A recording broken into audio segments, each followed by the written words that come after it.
In the age dominated by kings and conquerors, one African queen stood defiant against the entire empire. She confronted the relentless Portuguese slave traders with unmatched courage, brilliant strategy, and the spirit of resistance that would echo through centuries. Her name was Queen Nzinga of Ndongo and Matamba, and her story is one of Africa's most powerful tales of defiance. Back in the 1500s, the kingdom of Ndongo, located in what we now call Angola, was a prosperous and thriving nation, but a shadow was looming on the horizon.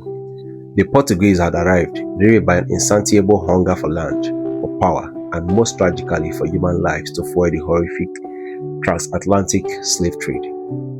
They were determined to seize control of Ndongo, and it was into this brewing storm of conflict and violence that Nzinga was born, a princess destined to become one of history's most formidable warrior queens. From a young age, it was clear Nzinga was extraordinary. She was sharp, intelligent, and rigorously trained in both the delicate arts of diplomacy and the brutal realities of warfare.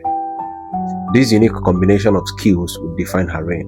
In 1622, a pivotal movement showcased her unyielding spirit. She was sent to represent her brother, the king, in tense peace negotiations with the Portuguese. In a calculated act of disrespect, the Portuguese governor, João Correia de Soa, offered her no chair, forcing her to stand while he sat in an unarched seat. The intention was to humiliate her, to make her feel inferior. Without missing a beat, she calmly motioned to one of her attendants, who immediately knelt on all fours, creating a human throne for her, and she sat gracefully on his back. She met the governor's gaze, action speaking louder than any words. The message was crystal clear: Nzinga of Ndongo bows to no one. A few years later, following her brother's death, Nzinga ascended to the throne. She wasn't just a queen who ruled from the palace. She was a fighter who led for the front line.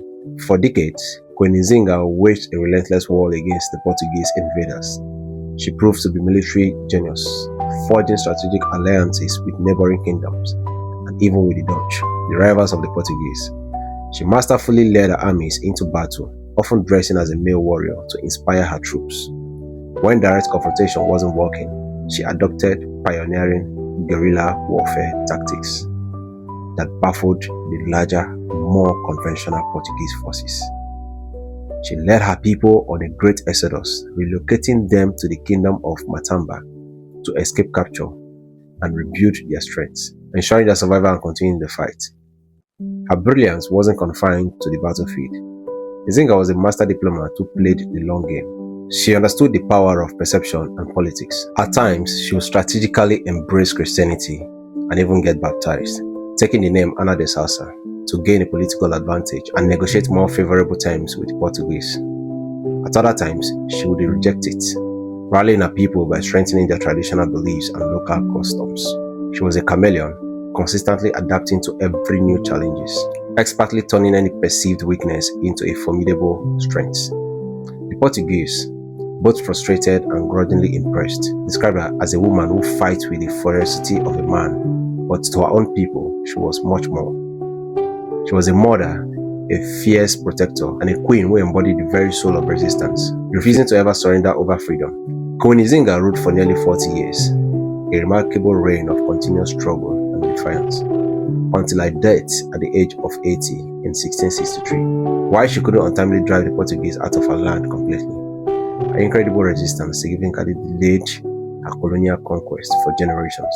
She saved countless lives from the horror of slavery and the lit of fire of resistance that inspired Africans for centuries to come. Her legacy is a testament to the power of one individual's will against an empire. Today, in modern Angola, Queen Nzinga is referred as a national hero. Her statue stands tall in the capital, Luanda, powerful symbols of courage, sovereignty, and the unbreakable spirit of the Angolan people. Queen Nzinga's life is a powerful reminder that true leadership knows no gender, and that true strength is found in the refusal to kneel, even when the world is demanding that from you. So, what do you think? Does Africa need more leaders with the spirit of Queen Nzinga today? Let me know your thoughts in the comments below. And if you enjoyed learning about this incredible piece of history, Make sure to like the video and subscribe for more untold stories. Thanks for watching.